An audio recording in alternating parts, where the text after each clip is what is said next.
1월 8일 창세기 5장 말씀을 묵상하는 아침입니다. 오늘 하루도 하나님과 동행하는 그런 복된 날이 꼭 되시기를 주님의 이름으로 축복합니다. 우린 창세기 말씀을 시작을 하면서 여섯째 날에 하나님이 인간을 창조하시는 모습을 보았습니다. 인간을 창조하실 때 이렇게 말씀하셨습니다. 우리의 형상대로.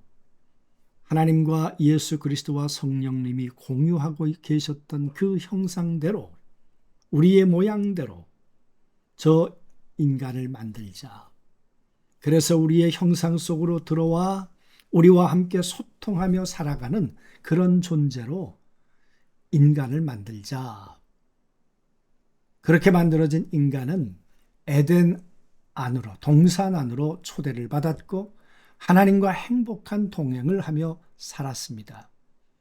하나님께서는 그 인간들에게 하나의 원인, 경고만 주셨습니다. 선악과를 손대지 말아야 한다. 저 열매를 먹는 날에는 정녕 죽으리라. 그런데 불행하게도 아담과 하와는 선악과를 손댔습니다. 그리고 에덴 동산에서 쫓겨났습니다. 그랬던 아담과 하와는 가인과 아벨을 생산하게 되었는데 가인에 의해서 아벨이 죽음을 당합니다.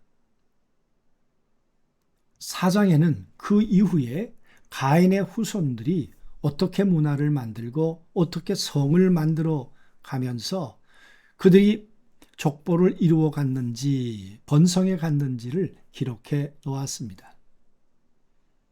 여러분, 4장이 끝날 때 하나님은 그 가인의 족보와 다르게 셋의 족보를 하나님은 기록해 주셨습니다.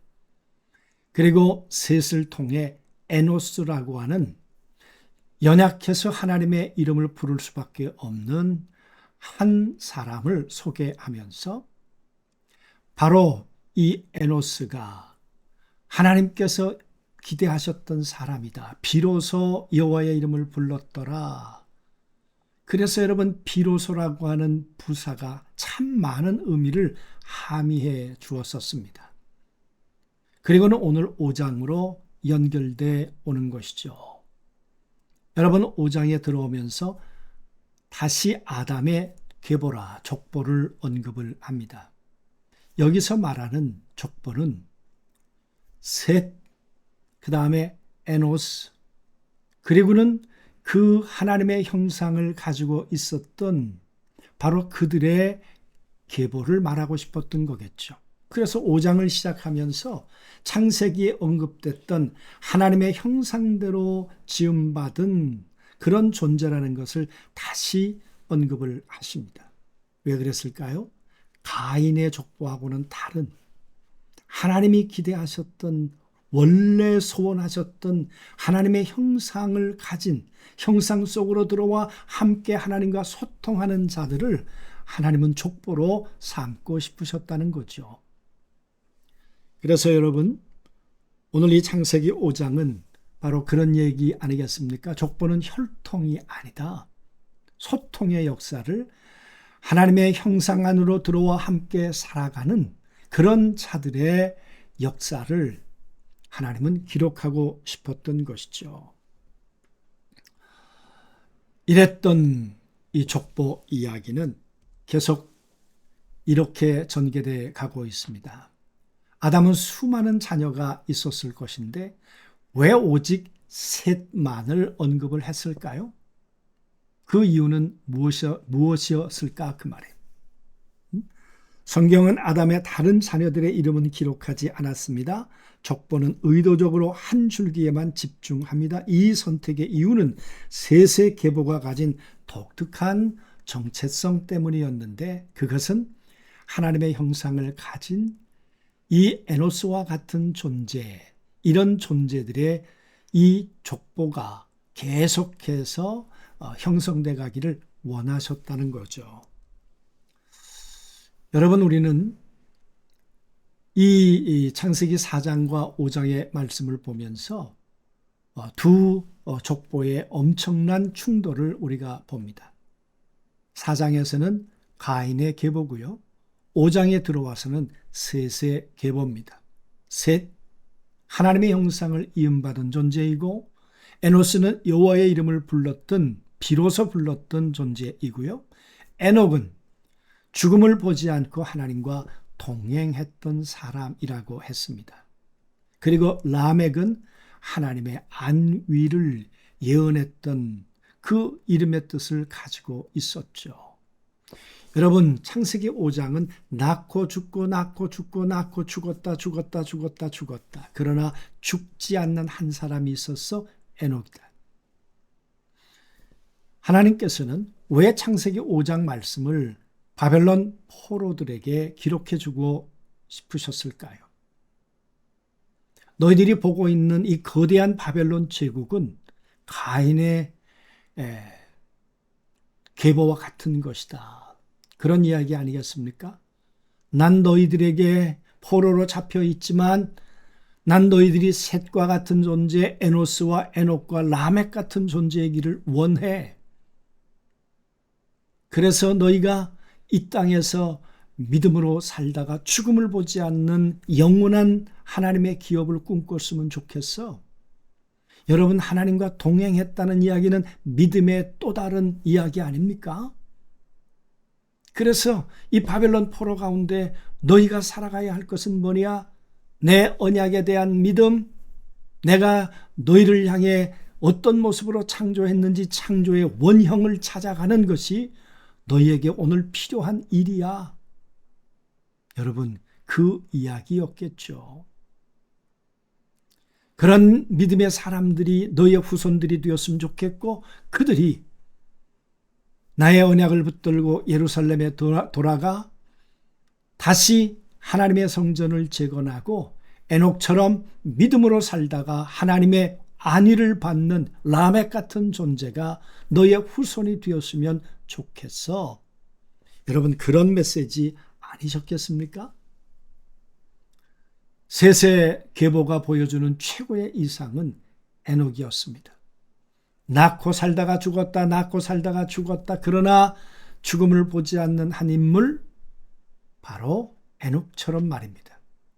하나님과 완벽한 소통과 관계를 의미하는 에녹, 이것이 오늘 하나님과 저에게 요구하시는 동일한 그런 요청이 아니시겠습니까? 여러분, 오늘 우리들에게 가지고 있는 정말 도전 내지는 심각한 기도 제목이 있다면 무엇입니까? 우리의 후손들, 우리의 자녀들이 이 세상의 거대한 가인의 족보에 들지 아니하고 이 믿음의 족보 에녹처럼 살아갈 수 있게 된다는 것, 그것이 우리가 가지고 있는 어쩌면 최고의 기도 제목이고 소원 아니겠습니까? 여러분, 이 세상은 우리의 자녀들을 내버려 두지 않습니다. 가인의 영향력은, 그들이 가지고 있는 문화의 힘은 우리가 생각할 수 있는 이상으로 우리의 자녀들을 잠식해 들어와 있습니다.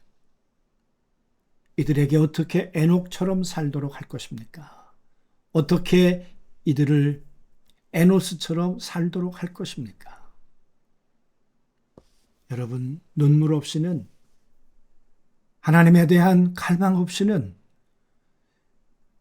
하나님의 은혜 없이는 불가능한 일 아니겠습니까?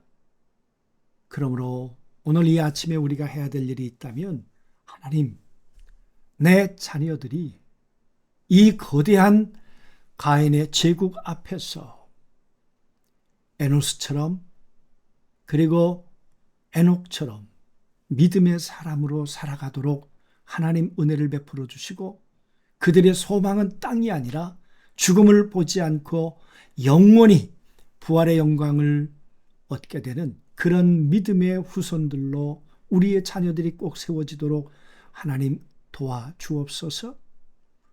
오늘 이 새벽에 우리가 기도해야 될 간절한 우리의 소원이라고 생각을 합니다. 오늘은 그렇게 자녀들의 이름을 부르면서 우리가 한번 하나님 앞에 목 놓아 기도하는 그런 기도로 오늘 하루를 시작했으면 좋겠습니다. 기도하시죠. 전능하신 아버지 하나님, 이 세상에 두 족보가 있었습니다.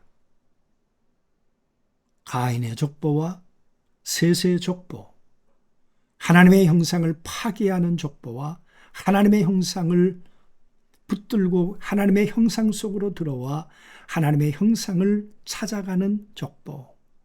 아버지, 우리의 자녀들을 하나님 기억해 주시고 이 비인간화 시대에 하나님의 형상으로 회복해가는 하나님의 자녀 백성들이 우리의 후손들이 되도록 도와주셔서 비로소 여호와의 이름을 부르는 에노스와 같은 존재, 에녹과 같이 하나님과 동행하다가 죽음을 보지 않는 영원한 하나님의 자녀가 되도록 하나님 그들의 영혼을 그들의 삶을 인도해 주옵소서. 예수 그리스도 이름으로 기도하옵나이다. 아멘.